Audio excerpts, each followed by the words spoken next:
The Consortium lists the 16 June 2023, the new points and the facts about the new edition of Warhammer 40k, the 10th edition Leviathan. Just to clarify, the Consortium list in the previous days the datasheets about all the armies and the crews. About the crews, I have yet made a video that you can find in the description. About the datasheet, I was doubting and deciding if to do something about videos related about the Space Marine, the Blood Angels, and the Necron Sassily. But sincerely, they are going to be released quite soon. From September to November, the new codex is about, so I'm quite indecisive about if to make them or not. Anyway, these are something that I had to say because about the cruise I made a video that you can find in the description about, and so having facts it's really quite important. But just to make you understand about the facts, the cruise are 16 pages, the facts are 18 pages of facts, are more the facts than the rules themselves. It's quite crazy about such things. So now we go to see about what these say as an article of Warhammer community, see a bit about the Munitorum feed, and then go to see about these new facts, because there are quite a lot of things to say about. So if you scroll, we can find the Munitorum feed manual. I leave anyway this link in the description about this article so that you can download these things. And remember that I show you the things, but it's something that you have to pay attention, because it's not something that I analyze completely, because each army has different values and so on.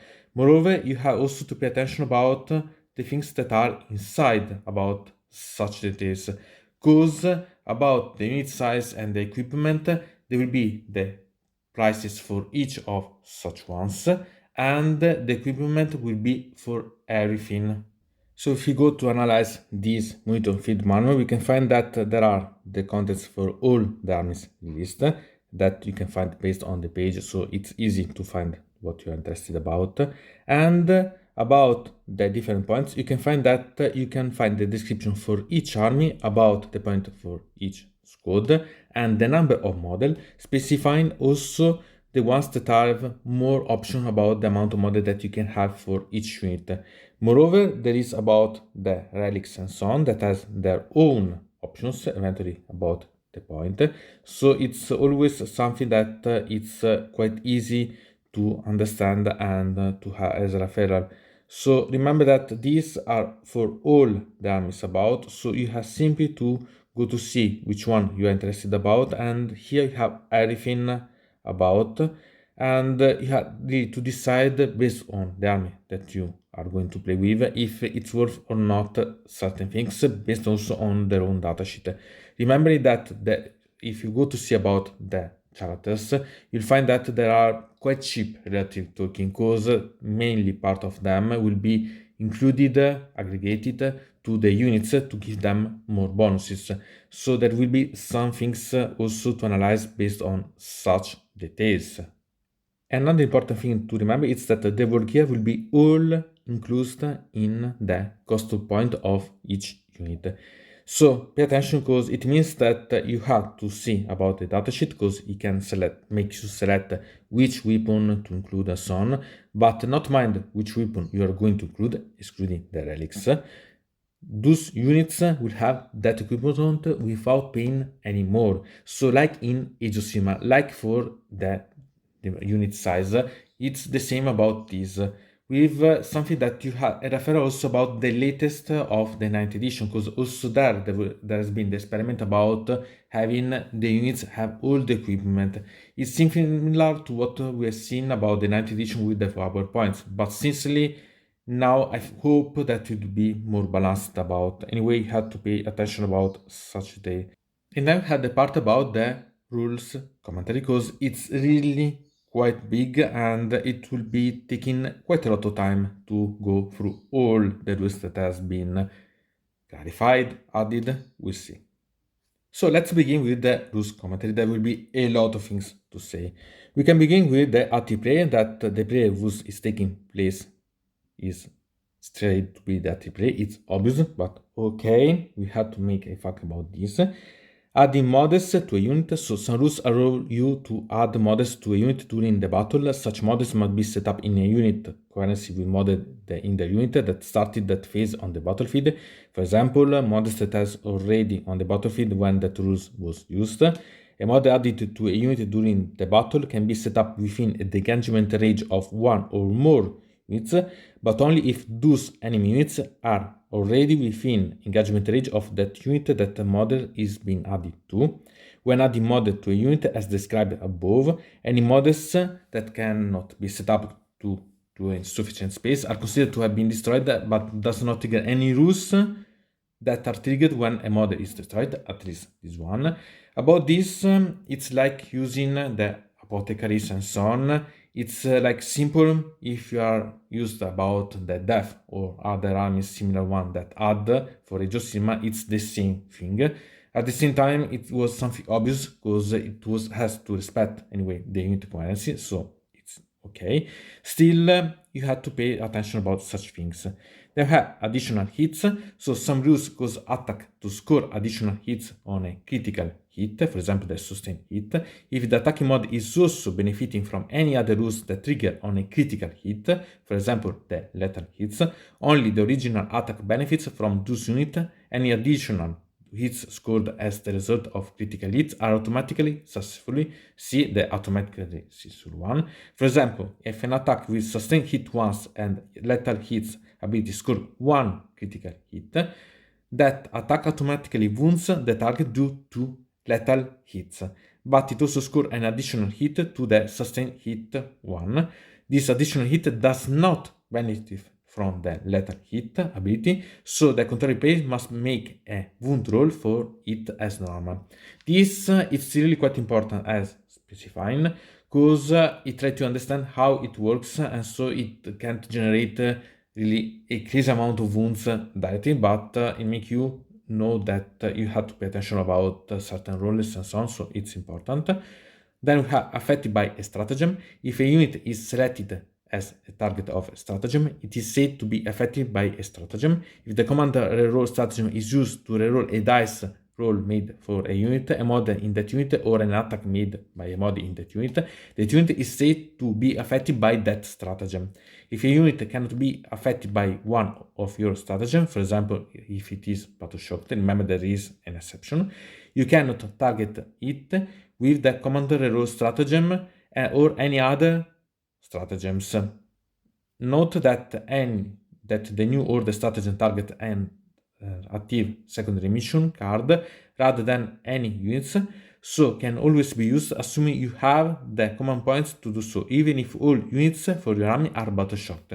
This is a quite important clarifying, because it's referred that the normal stratagem, excluding one, are not possible to be used because the base rules, but the new order stratagems for the active secondary mission can be used.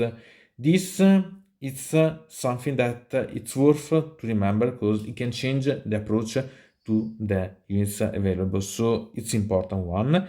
They have against an attack, so when making an attack, if a saving throw is made, then saving throw is said to be made against that attack. Sincerely, I can't understand why it should make some clarifying, but okay, it's obvious, I think, but okay. And against an attack with an X characteristic of Y, so some rules only apply against an attack with a specific characteristic if the characteristic is involved is an AP, so the army penetration or the damage. Such rules are applied to the allocated attack step of the attack sequence. For example, each time an attack with a damage characteristic of 1 is allocated to a mod in this unit, add 1 to any armor throw made against that attack. Otherwise, they are applied at the start of the attack sequence. Okay, perfect, but sincerely, I would have preferred this one to the previous one. Okay, it's simply something that it's added, but I don't understand the previous fact because it's included in this one. Then we can find about the other parts about this one. So all the models in this unit can each have their weapon A replaced with one weapon B. So when this Wargear option is selected for a unit, every model in that unit equipped with weapon A must be replaced with weapon B. It is not possible for only some of these models to replace that weapon and for others not to. This it's simple, but it's quite important. Because if you think about, it specifies that if you change one weapon, you have to change all the weapon with such denomination. Still, it's quite some obvious, but at the same time, it's better to have this specified. Any number of models can each have their weapon A replaced with one weapon B. This it's a little different from the one that we've seen before, because the first one was all models. This is any number of models. So when this Wargear option is selected for a unit, any number of models in that unit equipped with weapon A can each replace it with weapon B. It is possible for only some of those models to replace that weapon and for others not to. Okay, sincerely, I don't understand why you should make such facts, but okay. And again, there is any. If a rule applied to any, it means that one or more. For example, while this model is within the engagement range of any enemy unit, is the same as while this model is within engagement range of one or more enemy models. This, I think that it's simple grammar. Okay, but okay. Army, a player army consists of every unit on their army roster and any unit that were added it over the course of the battle. Okay, if you think it's in the chorus, this one, but maybe it's because this it's adding also the other ones that are added over the course of the battle, maybe. But sincerely, it was not something that you needed to specify, because it was yet something quite similar in the chorus. They are arriving as reinforcement from the strategic reserve. When a reinforcement strategic reserve unit is set up on the battlefield, other than when disembarking from a transport, it is said to have arrived as a reinforcement from the strategic reserves. Okay, it's like this also from the chorus, so I don't understand why to again say it.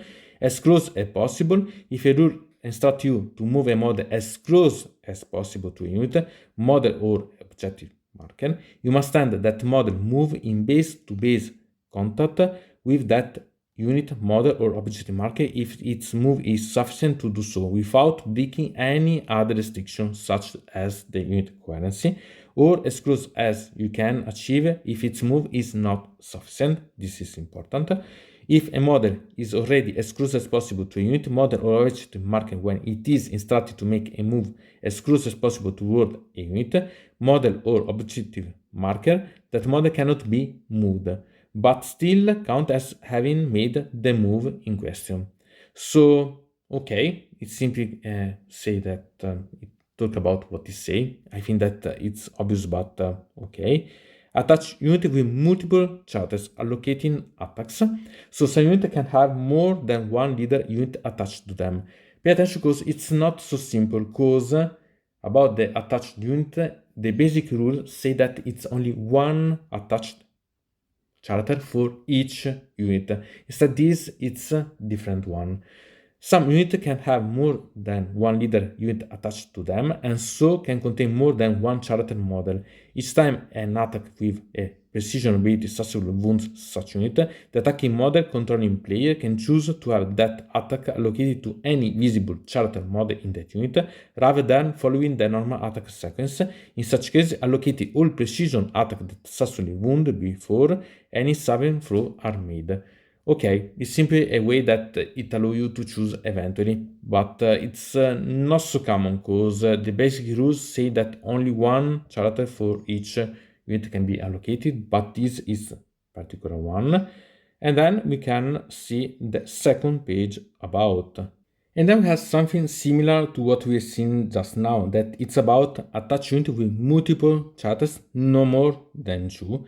Some models has rules that allow them to be attached to a specified unit even if another specified charter is already attached to that unit. For example, the lieutenant model attaching to units already led by a captain or a chapter master. In all such cases, only one additional model with such rules to to this effect can be added to a unit already led by a different charters.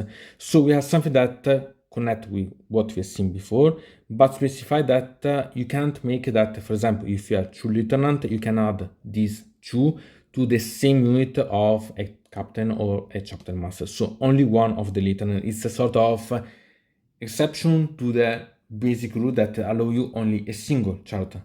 So for example, an intercessor squad has a captain attached to it. You cannot attach both lieutenant and an apothecary to that unit, even though both of those models have rule to that effect. Only one of those units can be attached alongside that captain. So as I said, it's quite important, and it's a sort of mix of the basic rules that apply only to one charter and the one that we've seen before about multiple if you allocate. This one, it's about allowing the multiple charters, so all the units can be allowed because they are specific rules, or as in this case you are limited about, so pay attention. Then attack characteristic. When making an attack, that attack is considered to have the same characteristic and ability as the weapon making that attack. If any modifier applied to that characteristic or abilities of an attack, those changes does not apply to the weapon it is made with, nor do they apply to any other attacks made with that weapon. Here it's something that you have to reread sometimes, because you have simply to remember that this is going to separate what are the attack characteristic from the weapon characteristic.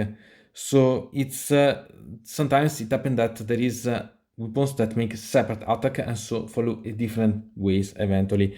So here it's simply to make that this apply to the attack and not the weapon. It's simply a decision about the source.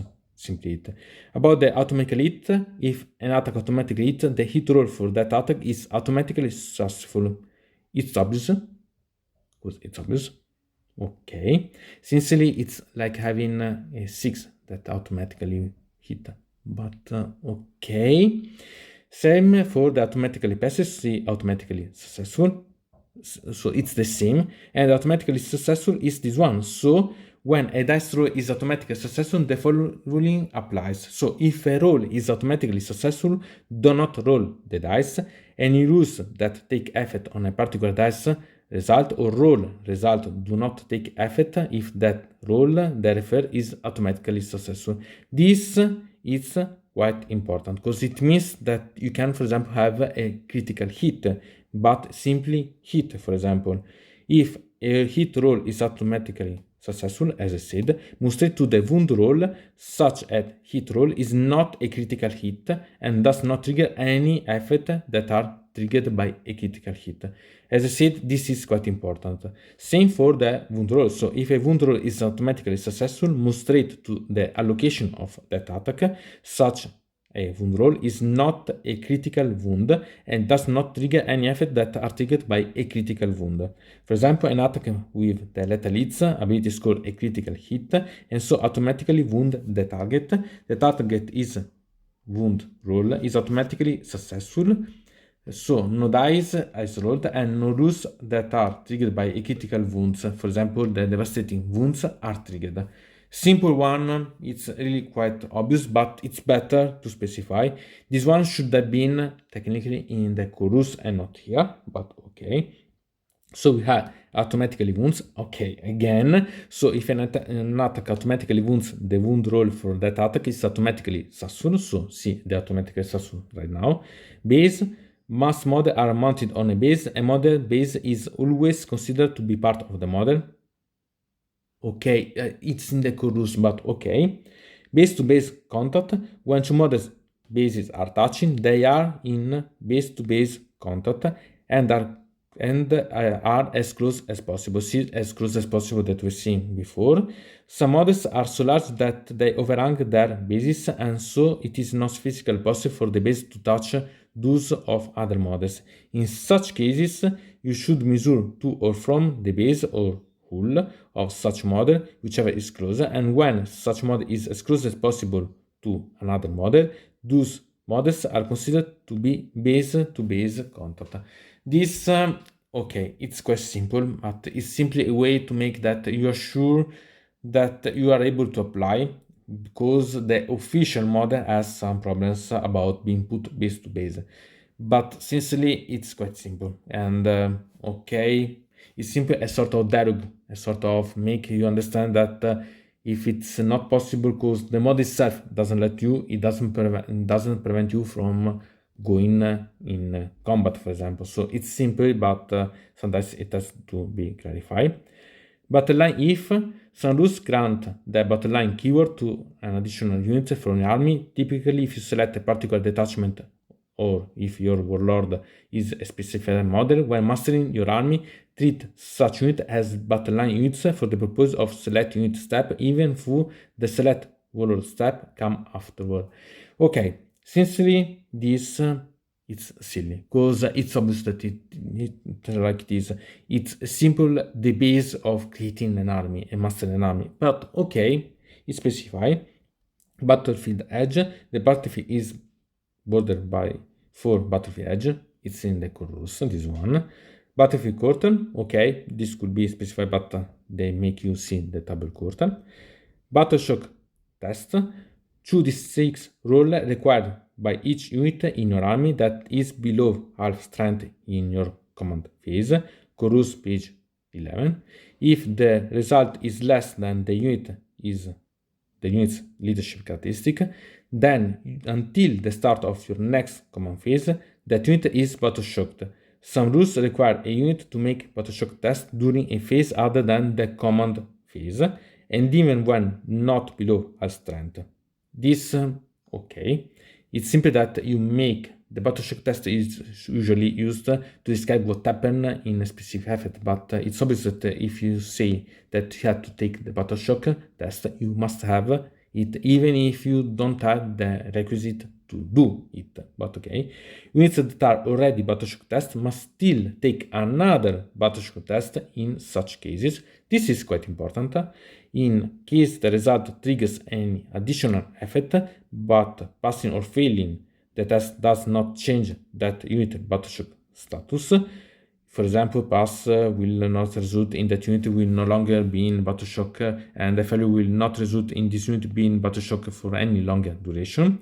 Regardless of when a unit from your army becomes battle shocked, it remains so until the start of your next command phase. Sincerely, this it's quite simple, but okay, there are some things that it's okay that are specified. This should be anyway, but it should be written in the core rules from the beginning.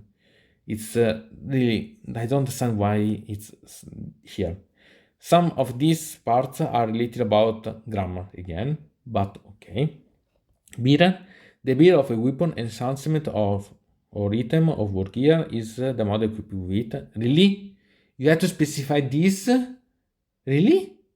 Okay. Then have below starting strength with a starting strength of 1 if the number of remaining mod in a unit is less than that unit starting strength.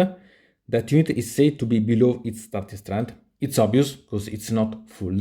Remember that below starting strength, it's not the same of below half strength. It's two different things. If a unit has a starting strength of 1, while that mod has less than its starting number of wounds remaining, it is said to be below its starting strength. Again, it's different from half strength. Anyway, okay, they had to specify about. Okay, sincerely, it's something that you could include in the basic core rules, but okay. Benefit of cover when not within terrain. This it's important. Some rules state that a mod or unit has the benefit of cover even when not within terrain. Such rules apply irrespective of any terrain feature that model or unit may be within or behind. Similarly, if a rule only applies while a unit has the benefit of cover, that rule will apply to any model or unit under the effect of any rule that gives it benefit of cover, even when not within terrain. This it's really quite important because it makes you understand perfectly when and how to apply the covering. So this is okay. Best.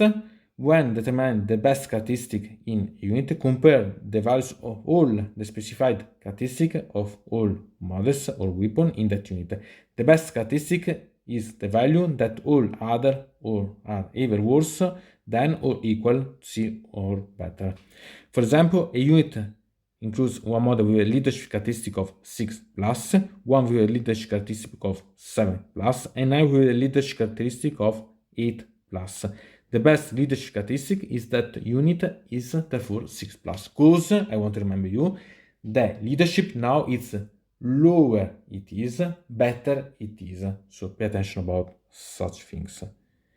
And I have the third page. Then have the big guns naval tile, and sincerely it's the same thing as it's in the chorus. So it's simply specify how in a better way how it works. It's not so difficult anyway. So we have charging, and the charge move is that move made in the charge phase as part of the successful charge, really.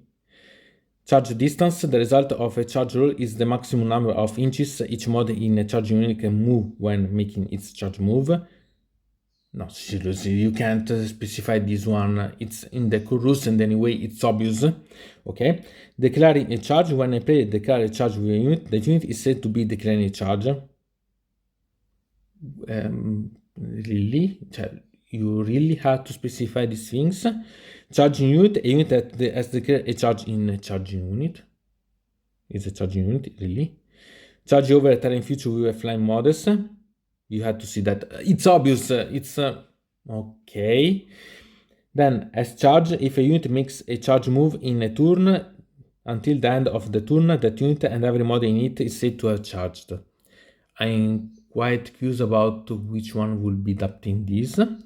Has been charged if a unit was the target of a successful charge during a unit until the end of the turn, that unit and every model in it is said to have been charged. Okay, it specifies that it has to be successful. Maybe I don't understand why they should be doing this, because it's like it should be. It's really the basic of the basic. Okay. Closest model unit. When a rule refers to a closest model unit, this is a closest model unit to the model unit using that rule. If two or more are equally close, the controlling player or the model unit using that rule select which one is the closest for the purpose of that rule. Okay, classic, it's okay. Critical hit. A critical hit is scored when a player rolls a modified hit roll of 6 for an attack. Critical hits are always successful hit rolls and can also trigger additional effect as described in certain rules. Such effects are often said to be triggered on a critical hit, meaning when a critical hit is scored while solving an attack using the far overwatch stratagem, critical hits are only even scored on a modified hit roll of 6. Same about the critical wound. Critical considered to be dice roll and treated as dice. Really, these I don't understand why they are here, because these critical hit and critical wound are in the core rules. They are specified there. Okay, so okay, we try to take as it is. Then have consolidating without moving. When a unit consolidates, if no models in the unit are actually moved, either because you choose not to move them or because every model is already in base-to-base contact with an enemy model, the unit still counts as having consolidated but is not counted as having moved. Okay, specified, because it specified that consolidating and moving are two different things. Okay, consolidation move. It's a 3-inch move that, if made, must see that unit and within engagement range of one or more enemy units and in unit currency, or if this is not possible, within range of the closest objective marker and in unit currency. If a unit is able to end a consolidation move within the engagement range of one or more enemy units, each model that makes a consolidation move must end closer to the closest enemy model and in base-to-base contact with it if possible. Models that are already in base-to-base contact are not moved. If a rule modifies the distance a unit can consolidate, it modifies the consolidation move that every model in that unit can make. This, okay, it's technically the same that we've seen in the core rules, but it specifies one thing, that you can't move the models that are base to base. So you can't do as, for example, in Age of Sigmar, where you are going to shift and move around to make space to have the second and so on lines to make that you can move close combat, or that you can change the way that you have the combat away, so that you can shift on the left to avoid another unit on the right and so on. So these are the things. So this it's something that it's less obvious that it can be. It's obvious if you read, but it's better if it's specified to avoid someone that is used to the Age of Sigmar part and so could make some different referring about. Contested objective marker. It's an objective marker that is contested at the end of the phase if both player level control over it is the same. At the start of the battle, or objective marker on the battlefield are contested. This it's quite interesting. It's obvious, but better to say, so that you can't have automatically control of the objective because it's in your zone, but it's something that it's contested, so you have to go to control it. Nice. Controlling prey. A unit controlling prey is the player whose army that unit is part of. It's the basic rules, one of the first ones that you read about. Control objective marker. A player control an objective marker at the end of any phase in which their level of control is greater than their opponent. Okay, normal. It's specified also in the statistics, but okay. Control objective marker. While a player controls an objective marker, it is said to be controlled by the player. No, really? We will guess it. Okay. Count as dice as 3 test dice roll. Okay, we've seen before, but okay. D66. So to roll a D66, roll 2 D6, one after the other one. The first result represents the turns and the second represents the units. It's the basic for which one play on D&D and roleplay game or a similar one, but okay. Damage roll. When determining a random damage characteristic, the dice roll is a damage roll. Okay, it's obvious. It's specified also in the code rules. Remember that you have to roll the damage roll if it's a random one separately. Then we have Deep Strike and Strategic Reserve. If a unit with the Deep Strike ability arrives from the Strategic Reserves, the controlling player can choose for that unit to be set up either using the rules for Strategic Reserves or using the Deep Strike ability. This also applies if a unit with Deep Strike ability is placed into Strategic Reserve during the battle. Okay, specify about such. Then we have deploying units. When unit is deployed, it is set on the battlefield. If a rule specified that the unit must be deployed wholly within a certain area, for example, wholly within your deployment zone or wholly within 6 inches of the battlefield edge, that unit must be set up wholly within that area. Remember the difference between the within and wholly within. If a model is so large that its base cannot physically be set up wholly within such an area, it must be set up so that it is touching your battlefield edge. This is quite important. During the turn in which such large model is set up on the battlefield, that model unit cannot do any of the following ones: make a normal, advance, or fall back move, remain stationary, make any attacks with ranged weapon, declare a charge. This is something that you have to remember. Some large models, typically aircraft, have wings or other parts that extend significantly beyond their base. Such models can overhang a deployment zone if it is not possible to set up them otherwise. But when setting them up, their base must still be wholly within that deployment zone. This is quite intriguing because it specifies how to work with models that are bigger than the base. Moreover, because the aircraft, the hull, it's important about.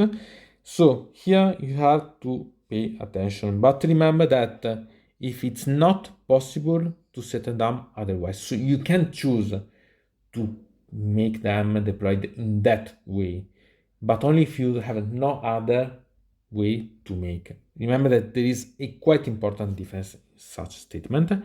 They have destroyed, and here it's made destroyed by destroyed model, destroyed unit, and destroyed by. Okay, it's a basic difference, but okay. it's simply like this. So the starter model is a model that reached 0 wounds. The starter unit is a unit that has been destroyed and removed from the play. And the third byte is a model or unit that is destroyed by something. So it's really quite okay. Devastating wounds and precision, see mortal wounds. Okay. But you had to say, because these are referring to other keywords and other things, so you have only to pay attention about such things. Die result, no stated effect, so some rules are triggered on a particular dice roll. If the dice roll does not have any corresponding effect states, nothing happens. Really? Really? Okay. So for example, if a rule state roll a d6 on a 2, 5, the closest enemy unit suffer 1 mortal wound. On a 6, the closest enemy unit suffer d3 mortal wound, and you roll a 1, nothing happens. I think that it's obvious, but okay. Different model unit, see other model unit. Okay, it's simply a way to make you understand what is said, but I think that it's like this. Okay, discard lowest highest dice result. It's what is say, but okay, if multiple rules instruct a player to discard the lowest highest dice result for a dice roll, the control player decides the order in which the rules are resolved. For each of those rules take effect, one after the other, with one dice from the roll being removed each time. Rules that refer to double or thrice only effect after all the required dice has been discarded. So, okay, remember about such things. Disembarking large models. When a unit disembarks from a transport, it must be set up wholly within 3 inches of that model. If a disembarking unit is so large that it's not possible to set it up wholly within 3 inches, typically because it is itself larger than 3 inches in all directions, set up that model up with this base within 1 inch of that transport base or hull, and not within engagement range of any enemy models. This it's more common than you can think. Think about the Stormraven and the Dreadnought, for example.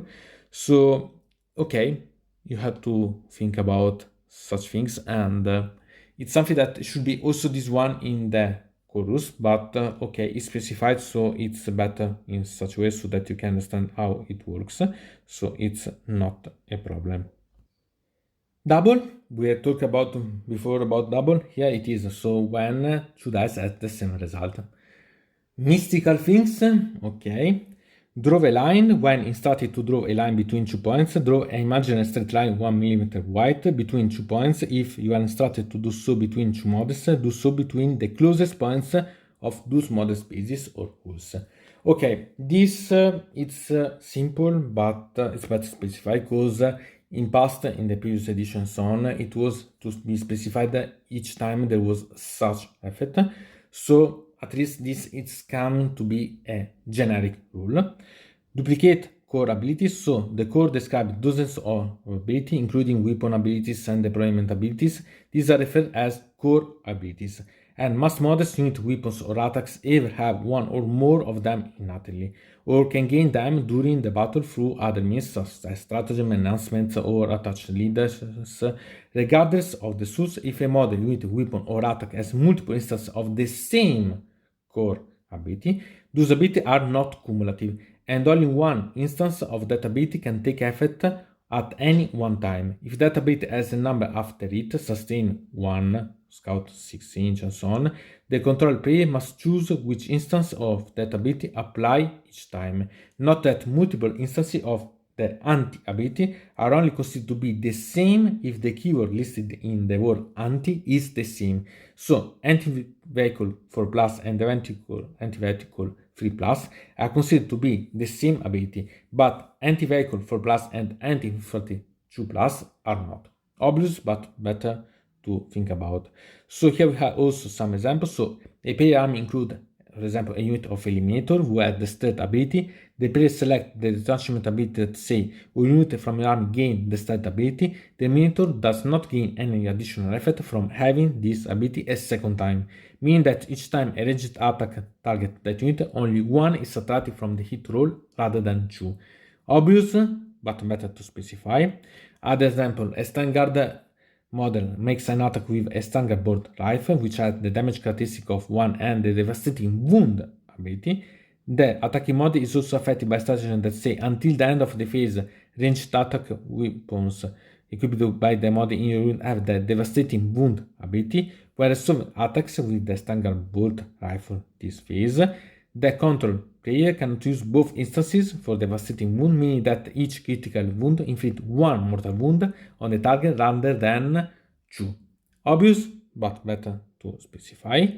The first example is that a mod makes an attack with a heavy bolt which have a sustained hit 1 ability. The attacking mod is also affected by a stratagem that say until the end of the phase, ranged weapon equipped by mods in your unit have the sustained hit 2 ability, whereas some will attack with the heavy bolt this phase. The control players cannot use both instances, they must choose which one to use, so choose the more powerful sustained hit 2. Here it's obvious technically because you have to pay attention because you are having the obligation, you are must to make all the attacks. So sometimes if you don't want, for example, to kill a unit because you need for some reason and so on, you could make a change, for example, and choose the one that make less damage eventually. But usually you choose the most powerful one eventually. So we have eligible target no longer eligible. If a unit that was an eligible target for an attack or charge when it was selected stops being an eligible target for that attack or charge, for example because a rule enables it to make an out of phase move that takes out of the range, the attack or charge unit can select new targets for this attack or that charge. This is really quite interesting because it means that you are able to make a change when usually you should not be. So this is quite important. Then we are eligible to shoot when not equipped with ranged weapon. Unless unit advanced or fell back this turn or is locked in combat, it is eligible to shoot even if no mod in the unit are equipped with ranged weapons. This means that such unit can be selected for any rules that require you to select a unit that is eligible to shoot. I don't know exactly when it should become useful such thing, but anyway, it could be useful in some things, I think. Then we have the part about the embark unit. So unit embarked within a transport does not count as being on the battlefield for any rules purposes. This is quite important. This means that unless explicitly stated otherwise, embark unit cannot do anything, shoot, fight, use abilities, etc. Similarly, you cannot select an embark unit as the target for any rules, including stratagem. This is also quite important because it can change, for example, if you are able to apply the stratagem or if you can be targeted. I remember when in a tournament, for example, I was targeted by another unit with a character that it was embarked in Alien Raider and it died brutally. But it's a way to understand.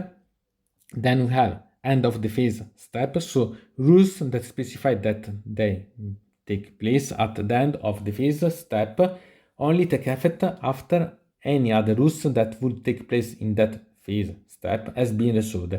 This means that it is not possible for a player to make use of any rules that would take place during a phase step once at the end of the phase rules has taken effect.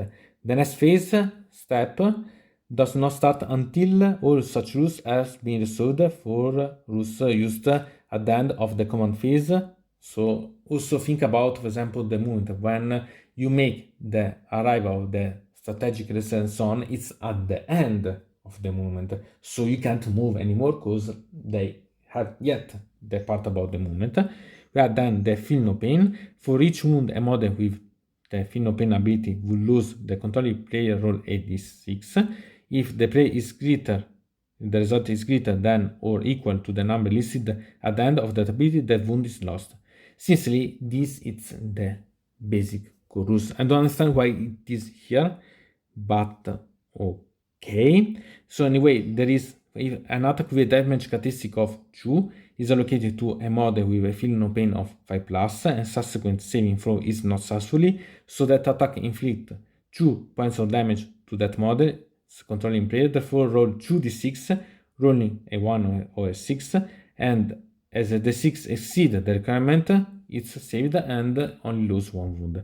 But anyway, it's something that is perfectly compressible from the core rules itself, but okay. Fight on death. So some rules enable models to fight after they have been destroyed, before being removed from the play, following the normal fight sequence.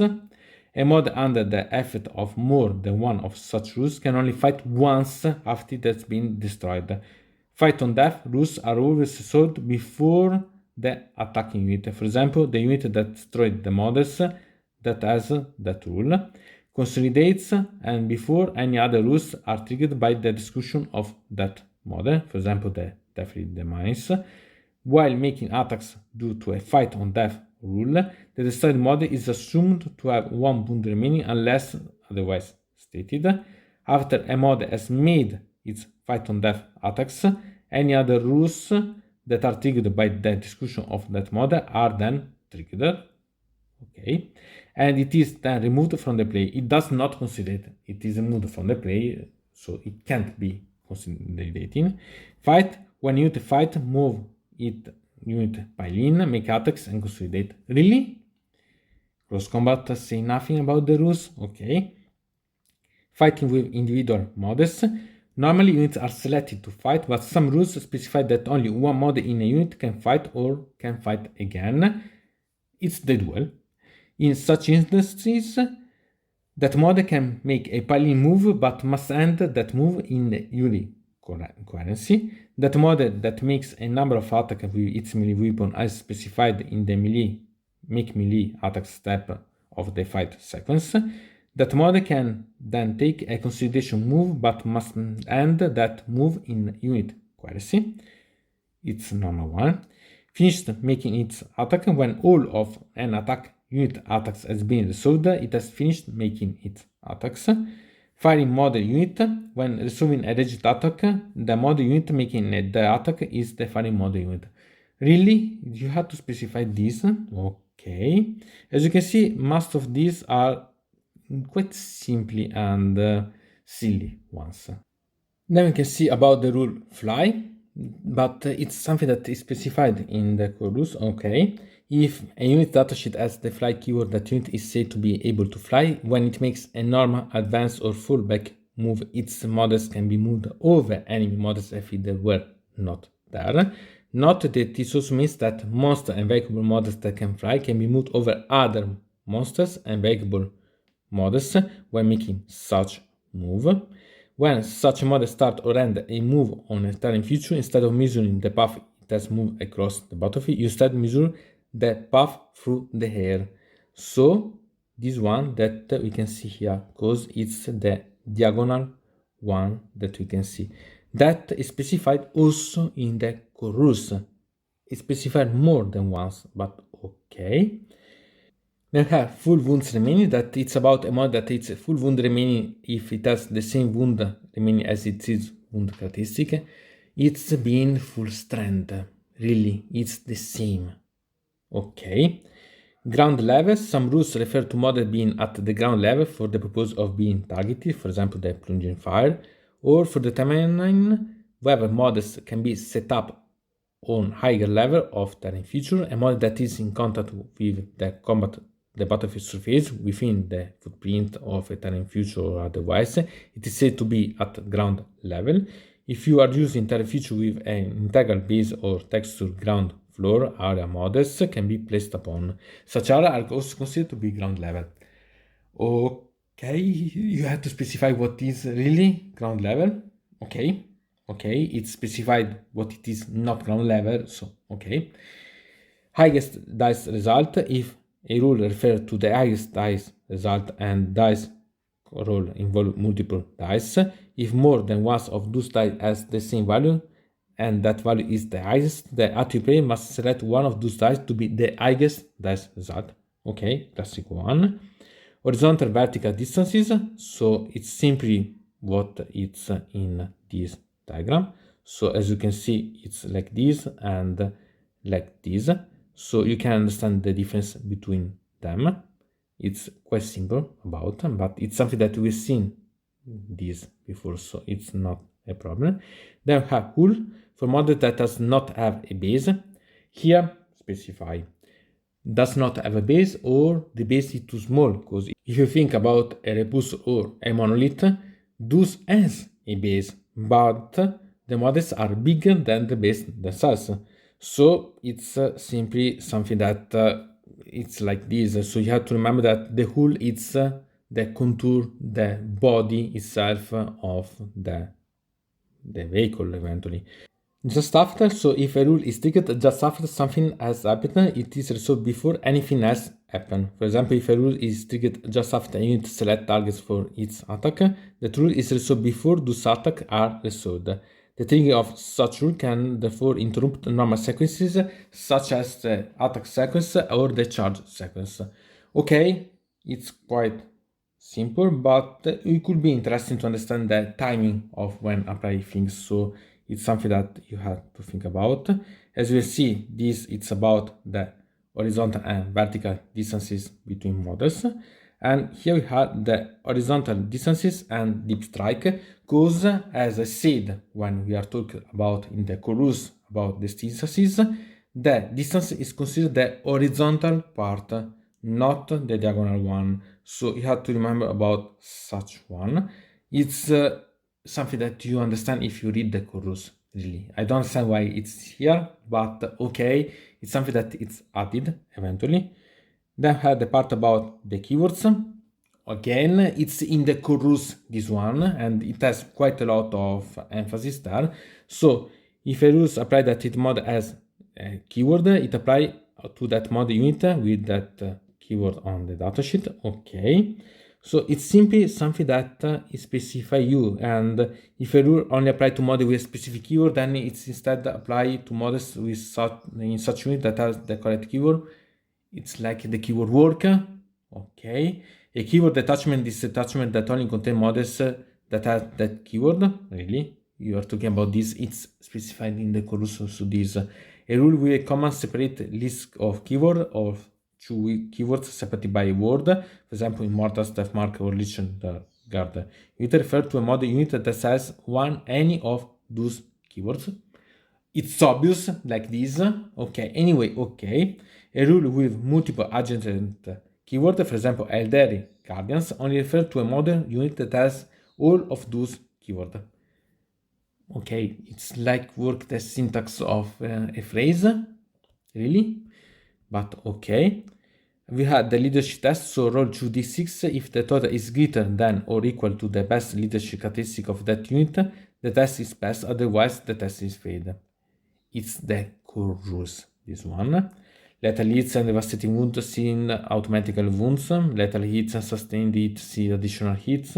Level of control. A player level of control over an objective marker is determined by summoning the objective control characteristic of all of their models that are within range of it. Again, core rules. Locked in combat, while a unit is within engagement range of one or more enemy unit, it is said to be locked in combat. Units that are locked in combat are not eligible to shoot and cannot be selected as the target for a ranged attack. Monster and vehicle units are exception to this. See the big guns never die. Lowest dice result. Remember we're seeing the highest one, so it's the same but with the lowest one. Minimum move aircraft. Models have a move characteristic of 20 plus inch. This is the minimum distance the model must move in its movement phase, and all parts of the model base must end and move at least this far away from where they started. Again, chorus about the aircraft. Then we have mixed fugness, see the unit fugness characteristic. Models unit phase. When a rule refers to a models unit phase, this model command phase, it refers to the relevant phase of that model unit controlling player. Really? It's simple. These are something that I don't understand why it's even like this, because it should be logic one. Then had the mortal wounds that we have seen in the chorus. So here it says that saving throw of any kind cannot be made against damage inflicted by mortal wounds. Also, rules that allow models to ignore wounds, for example, feel no pain, can be used. This is quite interesting, but I want to remember you that the invulnerable save are an alternative way about the saving throws. So again, other than there being some particular instances where they said that it could be applied to the mortal wounds. It can't protect from the mortal wounds. So mortal wounds are applied one at a time and are not lost if a model in the target unit is destroyed, because unlike the normal wounds, it continued to be applied. This has been said in the core rules, remember? And if an attacking unit inflicts a mixture of mortal wounds and normal damage, resolve all of the attacking unit's normal damage first. This is quite important because it specifies how it works the sequence, and if you remember about how you have to allocate the damage, it's really quite important about. If an attack with the precision ability that can be allocated to a character model leading an attaching unit can inflict mortal wounds on its target, the mortal wound inflicted by that attack are also allocated to that character model first. So it's really quite important. Had them moving over models, so some models have a rule that enables them to move over models or move over models as if they were not there. So when making a move, when making a model with such rule, it can be moved within engagement range of any enemy models, but it cannot end a move on top of another model. It cannot end a normal advance or fallback move within the engagement range of any enemy model. So it can bypass the engagement of the combat, but it can't move in combat other than charging, and it can only end a charge move within engagement range of units it creates a charge against that phase, obviously, as it works for the movement and the charge anyway. They had the movement on over terrain feature when flying, and about this, it's something that we have seen in the core book. Still, there are two sequences that are really quite easy to understand about, so we can understand how it can be moved, for example, with a flying model, and it's a bit better of what we see in the core rules, because in such a way, in the diagram, it was able to see from the back to the back. Here we can see from the front to the front.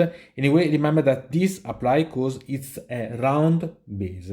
Remember, if it's about an oval or a different size, you have to make that the farther to the farther. So if you make a pivoting or so on, you have to consider also that as the maximum distance. You can't arrive and then pivoting. Remember about such.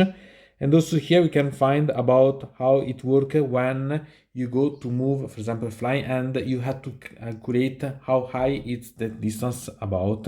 So, and how it arrive, how it is the maximum, and that you have always to remember in the equivalency, because you have to remember that the equivalency on the ground is 2 inches, instead on the Shenix it's 5 inches of distance. So you have to remember about maintaining the coherency itself. So remember about such details, because are quite important. Then have moving within the engagement range. So if a unit is within engagement range of one or more enemy models, it cannot perform any type of move other than fallback, pile-in, or consolidation move. It's in the rules also this one. Nearest is see the closest models unit, okay, as usual. Negative modifier, a modifier that reduces or worsens a characteristic dice roll or other rule. No man's land, any part of the battlefield that is not ever player deployment zone is called no man's land. This is in the core rules. It's described when it describes how it works the battlefield, and it's an example about the mission itself, and this is written down. Then we had the normal damage, that it's damage inflicted on a model as a result of a weapon damage characteristic, rather than by other means such as mortal wounds. Not being selected to shoot or fight this phase. So this phase is used in several rules, typically strategies that cannot be used, that can be used in the shooting or fight phase. When using such rules, the reference shoot only applies to in the shooting phase, and the refer fight only in the fight phase, obviously. For example, you cannot use such a rule in your shooting phase because that unit hasn't been selected to fight that phase. Okay, it's simply a declaration, okay. Null characteristic, if a model has strength or leadership characteristic of nil, so that doesn't have a value, and that characteristic is required to resolve a rule, use the model's fortnite characteristic instead. Not that the substitute characteristic cannot be modified. This is quite interesting and good to add. Objective marker within range of. A mod is within range of an objective marker if it is within 3 inches horizontally and 5 inches vertically of that objective marker. When measuring distance to an object marker, measure to the closest point to the object marker.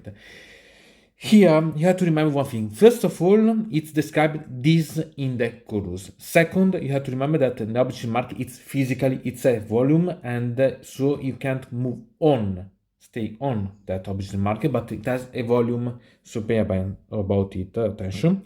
Then you have one shot. If a model is equipped with more than one of the same weapons with the one shot ability, for example, 2 hunter killer missile, that model can shoot with each of those weapons once per battle, so it doesn't disappear, at least it. So there are quite a lot of things that we have yet seen again in the chorus. You have only to read about them. Again, we have something that it's literally grammar.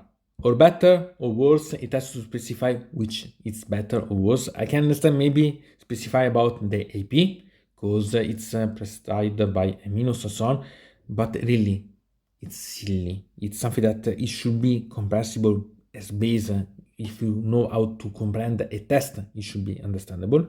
For other model unit, when I to refer to other, it means something else. Okay. Out of phase rules.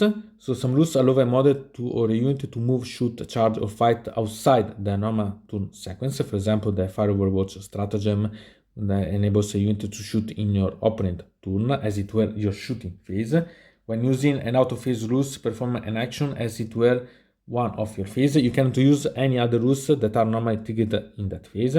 For example, in your opponent movement phase, you can use the Firewatch stratagem to enable a rewind for your army to shoot as it were your shooting phase. The rewind has the pinning bombardment ability, which is used in your shooting phase after this model has shot.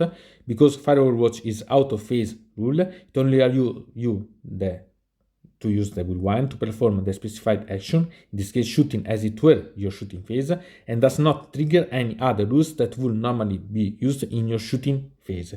This means that the rewind pinning bombardment ability has no effect while resolving this attack, and you could not use any other stratagem that are used in your shooting phase to affect those attacks.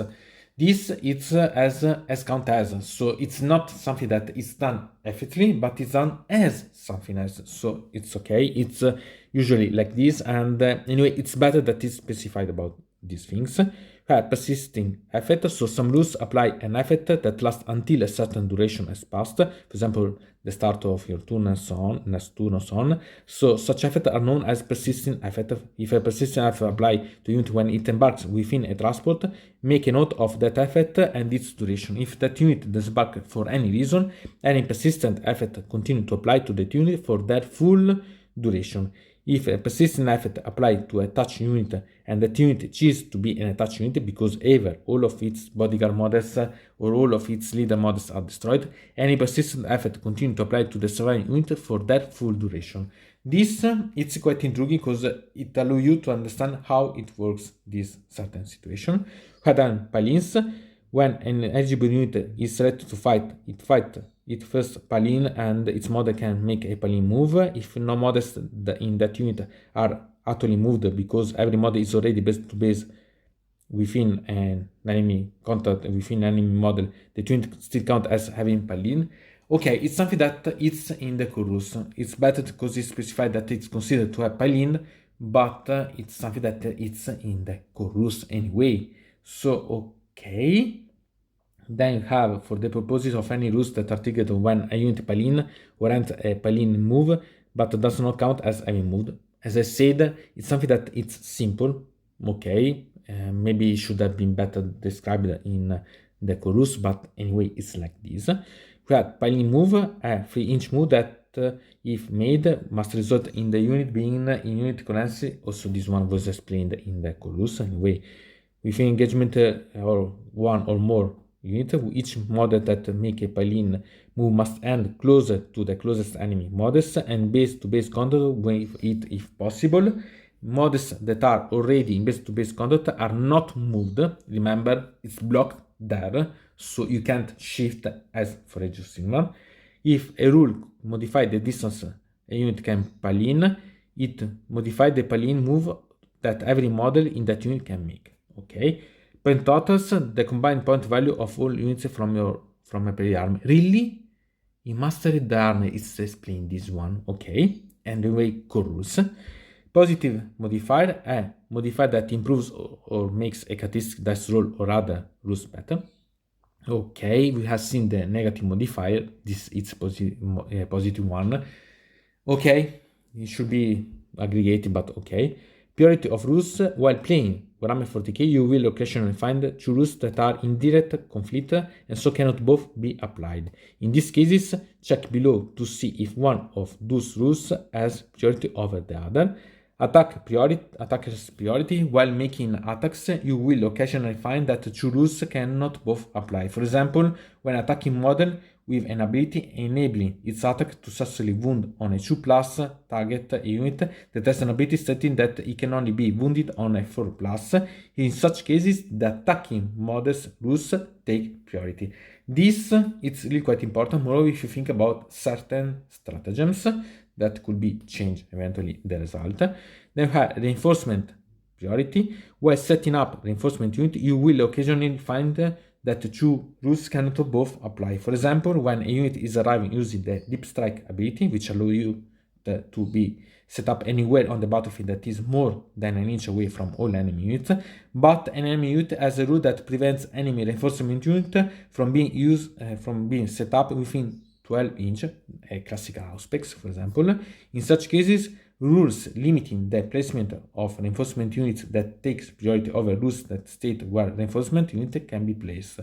So this it's a classical one, and it's okay to be specified. This one about the reinforcement priority, because it allows you to understand. Also, the attacker priority is something that it's a classical one. Usually it's in the advanced rules, but okay, it's good that it's specified and we have clear how it works. Then about the psychic attacks. So any attack made with a weapon that has the psychic ability is a psychic attack. Any mortal wound inflicted by an ability that has the psychic attack are also psychic attacks. This could be a way to say, for example, mortal wounds that are also psychic attack, because if you are able to save wounds caused by psychic attack, you are able to save also them. We have then psychic weapon and abilities. So weapon with psychic as keyword in their profile are known as psychic weapons. Abilities started with the word psychic are known as psychic abilities. Generally speaking, psychic weapons and abilities are used by psychers, but the absence of the psychic keyword does not prevent a model from using a psychic weapon or ability it has. This, I want to remind you that it's again in the chorus. Again, it's in the chorus, this one, that it defines what is a psychic things. Then we have deploy some units. Enable you to deploy one or more of your units. When doing so, you remove this unit from the battlefield after both players have finished deploying their armies, but before the first turn begins, and then deploy them again using all the normal rules. If both players has rules that let them redeploy units, the player must alternate redeploying their units, one at a time, starting from the attacker. Okay, this it's okay that there is usually it's in the description about the missions and so on. It's coming to be a normal rule, but it's not a problem, so it could be interesting eventually. Then we had the repositioned units. So some rules enable units to be repositioned by removing them from the battlefield and setting them back up on the battlefield itself. In such cases, there are some points to follow. If used in the movement phase, such rules can be used on units that has arrived as reinforcement in this phase and can be used on units that have already been selected to move this phase. So interesting, I would have thought that it was said no, but instead allow it. Then we have rules that are triggered by or apply to reserves unit, or units that are set up on the battlefield as reinforcement are also triggered by and apply to be repositioned unit when it's set back up. Fact that a reposition unit count as having made a normal move in the phase in which it's set back up. Okay, it's correct because technically it's moving from a place to another. If a reposition unit is below a strength and it was not on the battlefield during your command phase, it must take a battle shock test as it were your command phase after it has been set back up. This is quite important because it means that you can't skip such option. If a unit is below starting strength when it is removed from the battlefield to be repositioned. Destroyed models are not returned to that unit when it is set back up. Likewise, wounded models in that unit does not regain any lost wound that are when they are set back up. This, I think that it's obvious, but better that is specified. Then have, when a unit is removed from the battlefield to be repositioned, any rules affecting it for a specified duration or under specified circumstances continue to affect it while that duration those circumstances apply. For example, a unit that was within range of an hour ability when it was removed would no longer be affected by that hour ability if it is set back up beyond that hour ability's range, whereas as a unit that was battle shocked when it was removed will still be battle shocked unit at the start of your next command phase. Okay, perfect. It's something that it's perfect because it should work like this. Then we have replacement units. Some units enable units to be removed from the battlefield and replaced with a new full strength unit. In such case, the following points apply.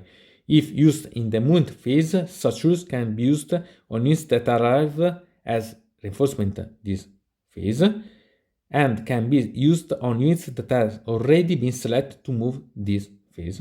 Okay, strange, but okay. Rules that are triggered by or applied to reserve units or units that are set up on the battlefield as reinforcement are also triggered by and applied to reinforcement unit when it is set up on the battlefield. Okay, you have to take note about this. Then have this that it's about the rerolls. So a dice can never be rerolled more than once. A classical rule, and again, it's in the core rules. When rerolling a dice that involve a general dice, all the dice involved in that roll must be rerolled.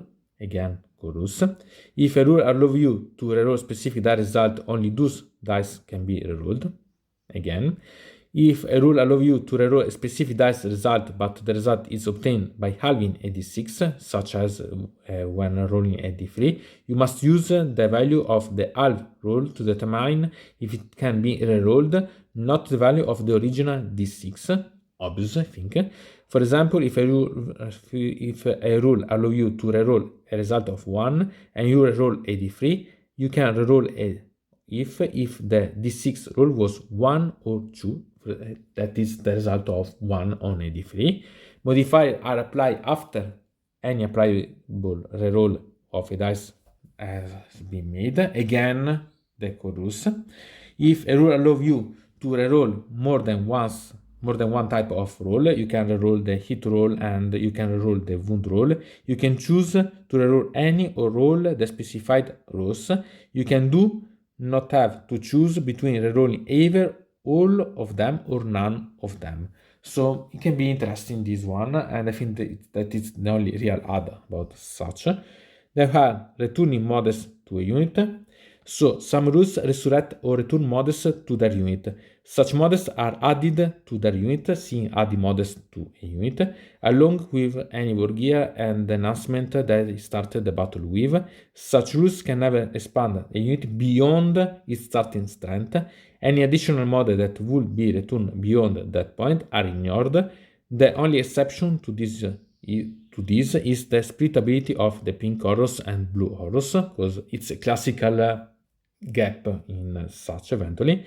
If such rule return models to a unit in the same phase where they were destroyed, then for the purpose of allocating attacks later in the same phase, such model does not count as having lost any wound or as already having had any attacks allocated to them this phase. If a leader model is destroyed and subsequently returned to the battlefield and the bodyguard unit that were attached to is on the battlefield, they must be returned to that unit to form an attached unit once more. Otherwise, they are returned as a separate unit. This is really quite interesting. We've seen similar things before, but this is more intrigued because it specifies how it works, not making the models come back and so on but about other details about the equipment and so on. Moreover, the part about the attached unit, it's really quite intriguing and important because it allows you to really understand better about such. So This is something that really I prefer that will be combined with the other rule that we've seen before, because in that way it's much better to understand, but in a way it's perfect. Then we have regaining wounds. When a model regains a number of wounds, it regains up to that number of lost wounds. This cannot cause the model to have more wounds remaining that they started the battle with, obviously, I think. Then we have reinforcement units in the reserve units. Again, we can see about the core rules. Then we have the reserve unit, a unit that starts the battle in a location other than the battlefield and is not embarked within a transport at the start of the battle on the battlefield. It is considered to be reserve unit. Again, this is in the core rules. Resolving attack, resolving its attacks, it's two different ways to say something similar. Again, remain stationary. Again, it's something that we've seen in the chorus. Any unit from your army that were on the battlefield at the start of the movement phase, you were not selected to move in the move and in the move unit step of that phase, or which you forgot to select to move, because it happened, are assumed to have remained stationary in that phase. Sincerely, again, we have it in the core rules, but okay. Rules and visibility. Here it's quite interesting because here you can see different schemes when you can understand better how it works. A model that it's not within the ruins, but it has maybe the cover and so on, so it can be understood better about this. Model that is partially within the runes. So these are ways to make you understand how it works, and so you can understand much better about how you can make that you have the cover, not cover, and so on. And also a model that is wholly within the ruins. Here you have simply to understand about such diagrams and understand the difference. For example, in this case, you have that the vehicle can see the infantry A, that as the vehicle is wholly within the ruins, and this infantry you can see the vehicle following the normal rules for the visibility. For example, for the B, this unit and the vehicle are both wholly within the ruins and can see and be seen each other. And for example, for the unit C, here you have that the vehicle can see the infantry unit, and this infantry unit can see the vehicle following the normal rules, but the difference is that the A and C anyway are having the problem about having the model wholly within the rune. Instead, the B is different because it has different range and so on, so it's something that you have really to understand how it works. For example, in this part, you have that the vehicle can see the infantry unit because the vehicle is not wholly within the ruins, but as models that can see into ruins normally, the infantry unit can see the vehicle in this case, but you have to also to remember that there is the cover eventually. So there is something that you have to see about the different rules for the ruins and so on, and so it's really quite intriguing to pay attention about. Then there are the rules that are triggered by after selecting a target. See eligible target no longer eligible, and just after. It's continually referred to other rules that are presented here. So rules used at the end of the command phase. So we have that while most rules used in the command phase have to be used in the command step of that phase. If a rule explicitly specifies that it takes effect at the end of the command phase, then that rule takes effect at the end of the battleshock step of that phase instead of the command step. This it's obvious because it's referred about command phase and command step. Still, it's better to clarify this way so that it's able to understand better how it works. Has saved that are attacks or damages are said to be saved if any kind of saving throw made as a result has been successfully is preventing the model from suffering damages. Again, core rules. Scores a wound. An attack is said to have scored a wound if it successfully wounds the target and the allocated attack step of the attack sequence is reached, even if the attack is subsequently saved by a successfully saving throw, or if damage inflicted by that attack is subsequently ignored by an ability such as Feel No Pain. Again, chorus, but better to specify. Then we have scouts with different values. If every model in an attached unit has the scout ability, but the distance list in that ability varies between models. We have seen this anyway in the chorus.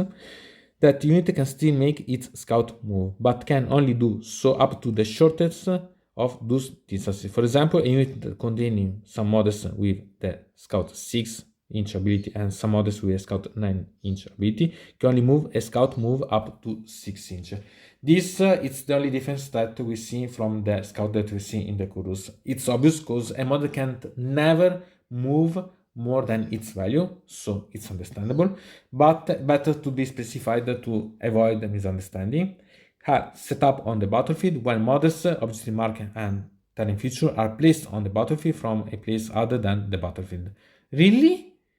About the part that is referred in the chorus about how to create a battlefield, it's specified about this, but okay. So remember about this. Shot on death. Some rules enable a model to shoot after it has been destroyed. As we have seen about the thing about the combat, we had this about the shooting. So before being removed, after it has been destroyed, but before being removed from play, a model under the effect of more than one or shoot on death can only shoot once after it has been destroyed, obviously as for the fight. Regardless of many of such rules may apply to it. Shoot on death rules are always resolved before any other rules are triggered when a model is destroyed, for example the deadly demise. When making attacks due to a shoot on death rule, the destroyed models unit always count as having made a normal move that turn. This is quite important because it could change the value of the shooting. Unless otherwise stated, the destroyed model count as having one wound remaining. Shoot on death rules are also out of phase rules. Remember so about the triggering effect about. So as you can see, there is quite a lot of things that specify or are something that we see anyway in the core rules. Then shoot again. So some rules allow unit or sometimes models or weapon to shoot again in your shooting phase or shoot as if it were your shooting phase. Remember shoot on death that we have yet seen just now? Yes, it applies also that one. So such rules cannot be used on a unit unless it is eligible to shoot when that rule is used. When a unit shoot again, any model in that unit that are already shot in that phase with any of the weapons that are equipped with can shoot those weapons one additional time. When a model shoot again, he can shoot with any weapon is equipped with that is already shot with that phase one additional time. When a model can shoot with a specific weapon again, that model can shoot with additional time, even if it has already shot with it in that phase. If a rule allows a unit, model, or weapon to shoot again, then it must resolve its original range attack before shooting again. So a model, in this case, for example, with the blaster, use this for the chapter ability for being after being destroyed, allowing it to shoot an additional time. When it does, that model follow the normal attack sequence for each ranged weapons, making attacks and rolling to hit and wound roll as normal. Remember, it's shoot on death, this one, so it's applied this. Shot, it's describe what it means shot, really. A unit that, okay. So a model that when all of the models ranged weapons has shot, that model has shot. What do you want to say? Single target model when a model attacks with one or more ranged weapon. If all the attacks made with those ranged weapon target the same unit, that model is said to be shooting at a single target. And we have the difference between single target model and unit that is the same, really. Okay. Then we have start of the battle round phase. We have seen about the end. This is about the start. So a rule that is triggered at the start of the battle round turn phase, it is triggered at the start of every battle round turn phase. For example, at the start of the command phase and so on. Starting strength. Okay, here it's stupid because this is really in the same things that is in the core rules. It's nothing different. There is the same part, starting strength. So, strategy labels. Also here is described in the core rules. Suffer damage, really. Something that make suffer damage. So, if an attack reaches the inflict damage step of the attack sequence, the model that attacked fox was allocated to is said to have suffered damage, when even if that mod subsequently use a rule that ignore the wounds inflicted, or it use a rule that means those wounds are not lost. So anyway, it's quite important because it makes you understand what it means suffer damage and not preventing damage or so on. It's a little different, but anyway, it's normal. You had double quarter. Remember that we've seen before that you go to see about this? It's this one. So one even quarter of the battlefield. So you separate the battlefield in 4, and this it's double quarter. If a rule instructs you to divide the battlefield into 4 even quarters, it should be divided up using 2 lines and so on. It describes simply how it works. It's simple geometric part, this one. Then had the part about the target as part of an ability, of an attack, of a charge, really. You had to make understand what it means. So trigger as a result of condition being met, for example, the blast and so on, triggering, and really, it's the same thing, only applied to different parts, really. It's a simple one, because it's simply something that it's target, what it means. The turn, the phase, if a rule trigger during the turn or the phase, instead of during your turn, your phase, your opponent turn and your opponent phase, that rule trigger in both players' turn phase. Obvious, but better to specify. Token, it has to specify what it means token. So are gaming aids to some rules instruct you to place next to a model and so on, to remind you, for example, a model unit either has a limited use ability or so on. There can be also the wounds and so on. It's like this.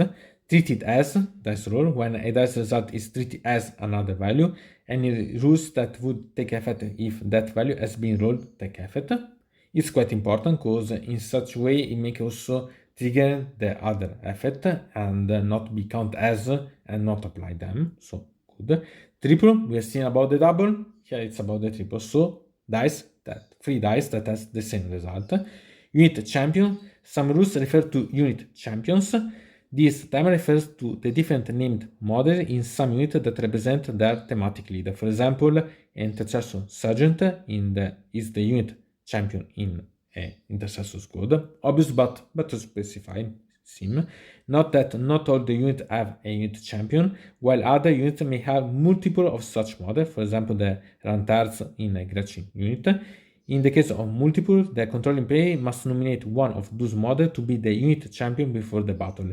Unit champion has no relevance to the leader ability. This is okay, because I want to remind you that otherwise you will be forbidden to aggregate to attach the unit leaders eventually. So, unit's engagement range. It's a unit engagement range is the area covered by the engagement range of all the models in that unit. Really? I would have never thought about this, and is specified in the core rules. Units equipment, I have to specify this. Units leadership characteristic, this is the value of the best leadership characteristic among all the models in unit, and we have seen both in the core rules and both here again.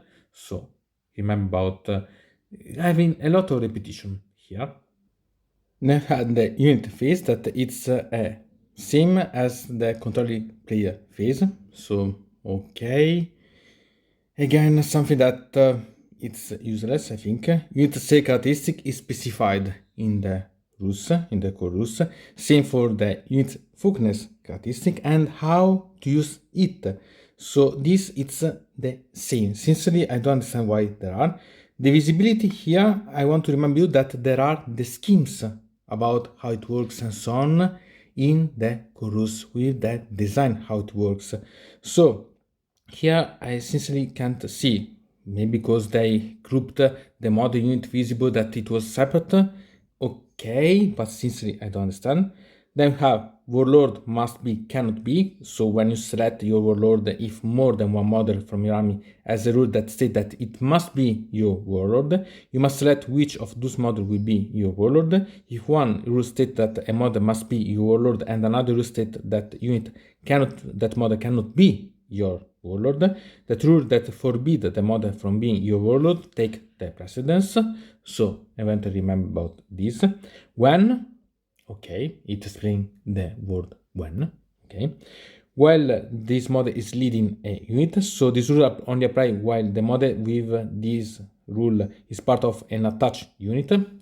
No, I would never thought about this because the ability is called leader. Okay. Anyway, this another thing that I can see that it's something I can say forbiddable.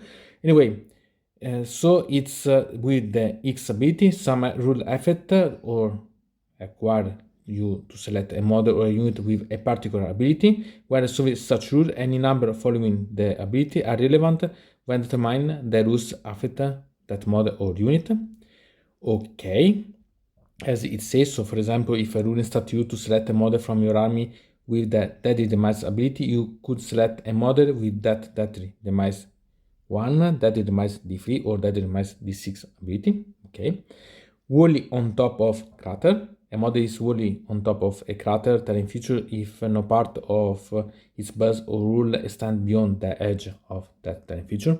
Again, there is the part about the ruins and so on that explain this. Worst or worse, it's really explained such. Wounds. Okay, if a wound roll is successful, the attack is said to wound the target. Again, chorus.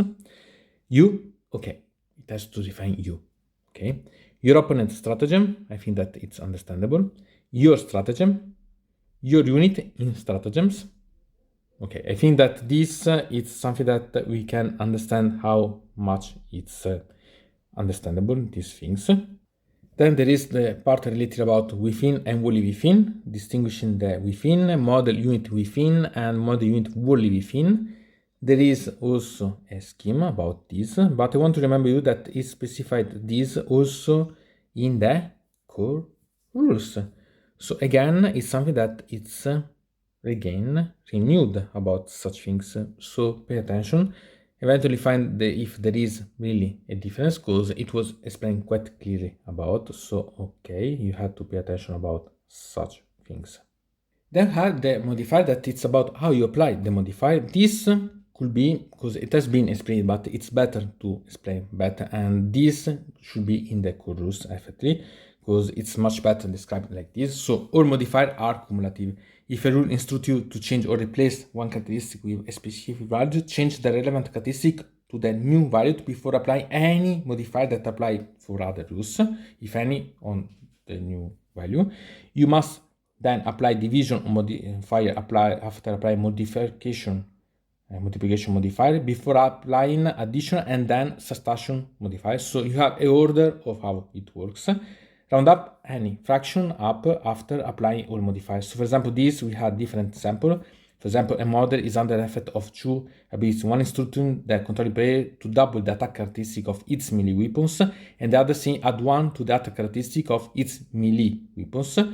These two modifiers are +2 and +1 are cumulative and apply concurrently. So if the model has a melee weapon with a modified attack characteristic of 3, then after applying the modifier, this will be 7 because it's 3 per 2 plus 1. Remember that it's different to think, for example, about wounding and having a strength of 7 or a strength of 8, calculating that you compare the value against the fullness to be able to wound. So it's quite a lot of difference. For example, we have another example that it's an ancient that is leading a unit of intercessor that has object control 2.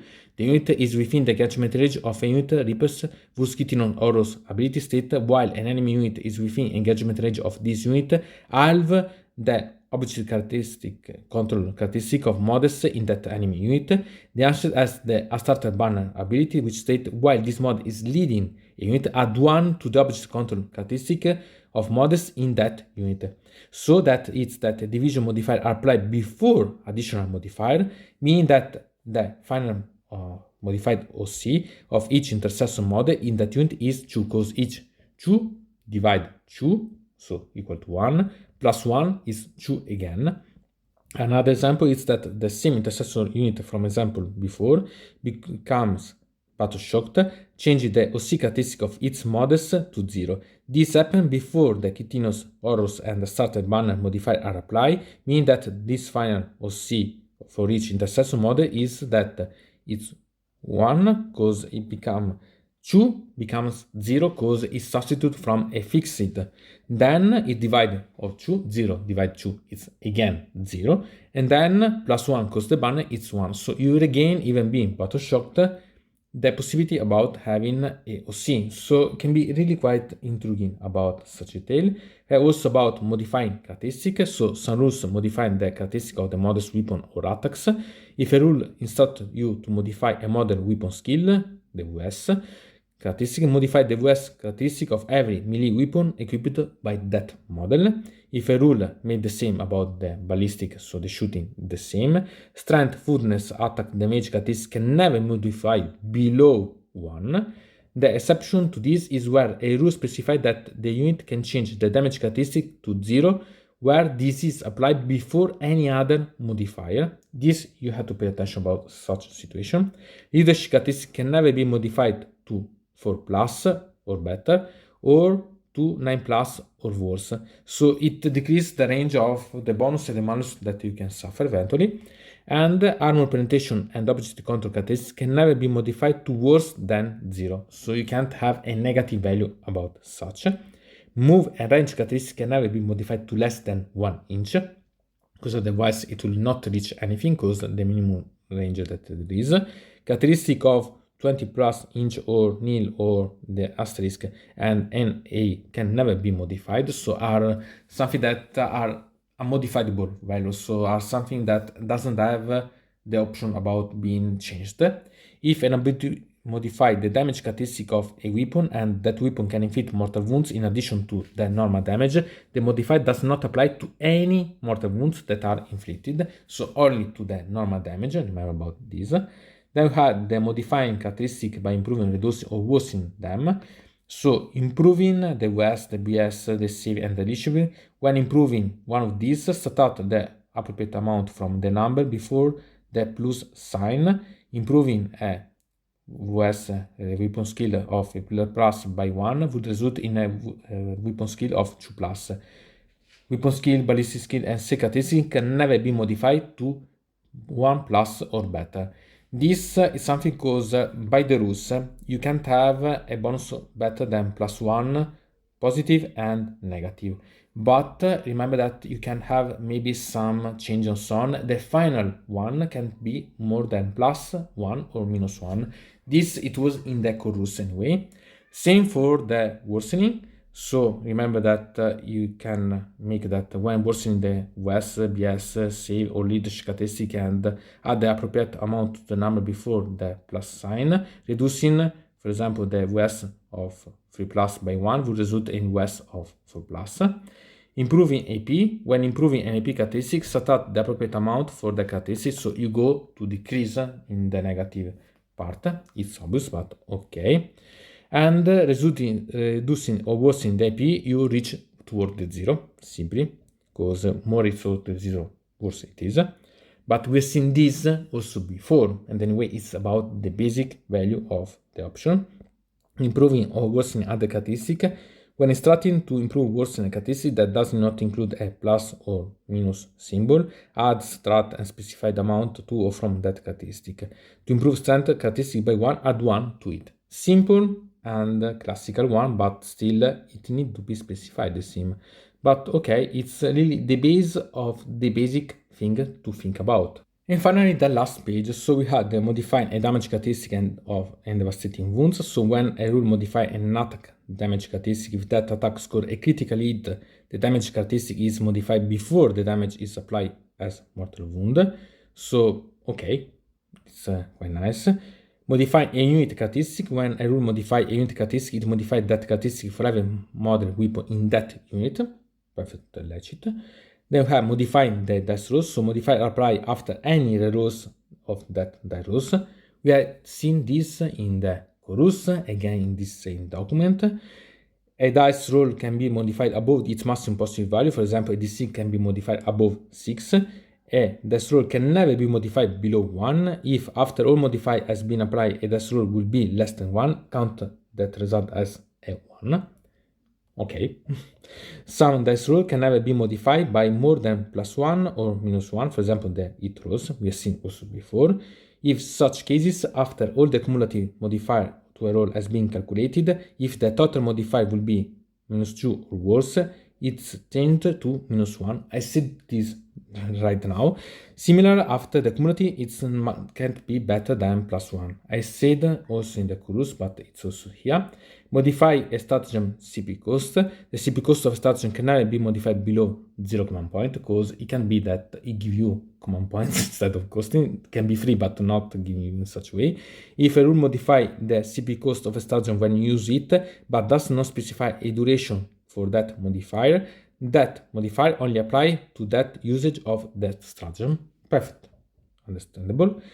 Ignoring modifier. When a rule stated that you can ignore any or all modifier, it will be list the characteristic, role and test that you can ignore modifier for regardless of the source. This means you can choose to ignore all of the specified modifier or only some of them. For example, you can still choose to apply positive beneficial modifier to that characteristic, role or test, while ignoring the negative detrimental modifiers. This is something that is understandable. So these were 18 pages of facts, really, and the most part of them were useless. Some were yet understandable from the beginning, because they were the rules about in the core rules. Others can be understandable that are inside, but the most part of these I simply cut off from this because it's useless to have these ones here. Anyway, we are done. It has been a long document to make analyze about. So remember that there is also the review about the rules. I leave this in the description so that you can find and make the understandable of all of these rules. Sincerely, we have begun not quite good if you think about, because there's been a really great and massive release about the rules that I'm quite glad about, even before the release about the Leviathan edition. At the same time, these facts make it less worth, because it doesn't change particularly, but it means that the book that you buy, it's flawed, and I don't like such thing because it has been yet to be released, this one. So, from Dynamod, it's everything. I invite you to put a like on this video, to subscribe to the channel, to ring the bell, and to comment this video if you are interested in something about this video or you want to suggest me some arguments for other videos. I hope to see you again to the next time.